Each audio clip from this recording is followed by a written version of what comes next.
దాదాపు ఒక 100 సంవత్సరాలు కావస్తుంది. ఇక్కడ మీరు చూసినట్లయితే ఈశాన్యంలో గుండం ఉంటుంది. అవును గురుగారు.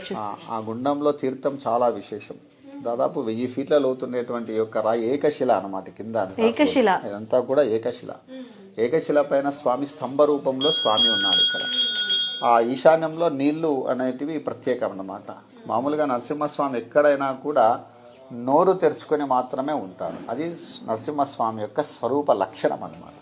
అలా ఆ గుండం కూడా నోరు తెరిస్తే ఎలా ఉంటుందో ఆ విధంగా ఉంటుంది. నిజంగా గురుగారు. అలా ఉండడం, ఆ తీర్థం కూడా చాలా విశేషం అన్నమాట. ఆ తీర్థాన్ని తాగిన వాళ్ళకి సర్వ రోగాలు తొలగిపోతాయి. అయితే గురుగారు నిజంగా చాలా డిఫరెంట్గా అనిపించింది నాకు గుండాన్ని చూసినప్పుడు. మామూలుగా అంటే గుండం బావిలాగా ఉండి మట్టి నుంచి నీరు ఉత్పన్నమవుతూ ఉంటుంది, కానీ ఇక్కడ ఏంటంటే ఏకశిల అన్నారు మీరు. సో మొత్తం బండ మీదనే నీరు ఉంటుంది. అది కూడా మనకి వేసవి కాలంలో కూడా నీరు ఎండిపోకుండా అలాగే ఉంటుంది. ఏంటి గురుగారు ఆ ప్రత్యేకత ఏంటి అసలు? ఇక్కడ శాస్త్రం ఏంటంటే తీర్థం ఎక్కడ ఉంటుందో అక్కడ స్వామి ఉంటాడు. అది దాన్ని క్షేత్రం అని పేరు అనమాట. అంటే నీళ్లు ఉంటేనే మనం సర్వము అన్ని అవస్థలకి కూడా అంటే జలంతోనే మనం శుద్ధి అవుతాం. అంటే నీళ్లు లేకుండా ఏ పని జరగదు. అలా స్వామివారి కైంకర్యం జరగాలంటే కూడా నిత్యము తీర్థం అవసరం. కాబట్టి ఆ యొక్క స్వామి తీర్థం ఎక్కడ ఉంటే స్వామి అక్కడే ఉద్భవిస్తాడు.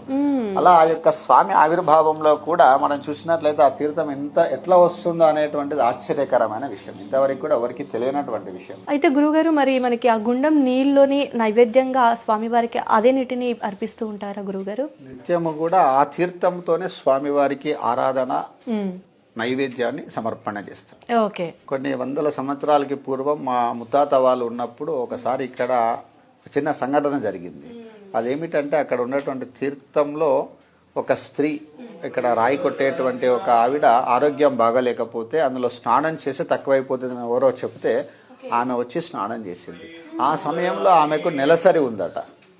ఆ నెలసరి ఉండడంతో ఆ స్నానం చేసి మరునాడు ఉదయమే ఆ యొక్క తీర్థం పూర్తిగా ఎండిపోయింది. చుక్క లేకుండా చేయడం వల్ల, అంటే ఆమెకు నెలసరి ఉండడం వల్ల స్నానం చేయడం వల్ల ఆ తీర్థం అంతా ఎండిపోయింది.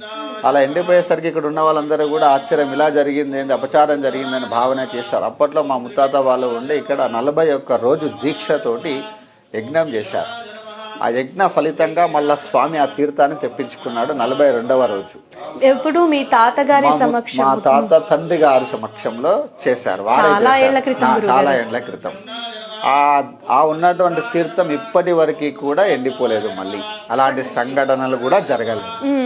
అంత విశేషమైనటువంటి ఆ యొక్క తీర్థాన్ని ఇక్కడ వ్యవసాయం చేసేటువంటి వాళ్ళందరూ కూడా పంటకి రోగం వచ్చినా ఈ నీళ్లు చల్లితే రోగం పోయేది. అంత ప్రాశస్యం. ఇప్పటికీ కూడా వ్యవసాయం చేసే వాళ్ళు ఈ తీర్థాన్ని తీసుకొని వెళ్ళి వాళ్ళ పంట పొలంలో జల్లుకుంటారు. అంత మహిమాన్వితమైనటువంటి తీర్థం అన్నమాట. అయితే గురుగారు, భక్తులు ఎవరైనా అంటే వ్యాధులు తగ్గని వాళ్ళు లేదంటే ఇతరత్ర జబ్బులు ఉన్న వాళ్ళు డైరెక్ట్ గా వచ్చేసి తీర్థాన్ని తీసుకుంటే తగ్గిపోతుందంటారా?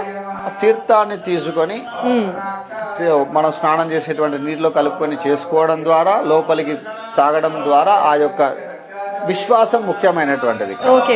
కాబట్టి ఇక్కడ వచ్చినటువంటి వాళ్ళకి ఆ భగవంతుడు విశ్వాసాన్ని కలగజేస్తాడు. ఖచ్చితంగా తీరుతుంది కూడా. అలాంటి సంఘటనలు మేము ఎన్నో చూసాం. మా స్వీయ అనుభవం కూడా ఉన్నది, భక్తుల అనుభవాలు కూడా చాలా ఉన్నాయి. ఎందుకంటే భగవంతుడు భక్తుల కోరికలు తీర్చడానికే ఆవిర్భవిస్తాడు. అంటే గురుగారు, పూజా కైంకర్యాలు అసలు ఏ విధంగా జరుగుతాయి గురుగారు? ఉదయం ఏ టైంకి మొదలవుతాయి? సాయంత్రం ఏ వేళకు ముగుస్తాయి గురుగారు?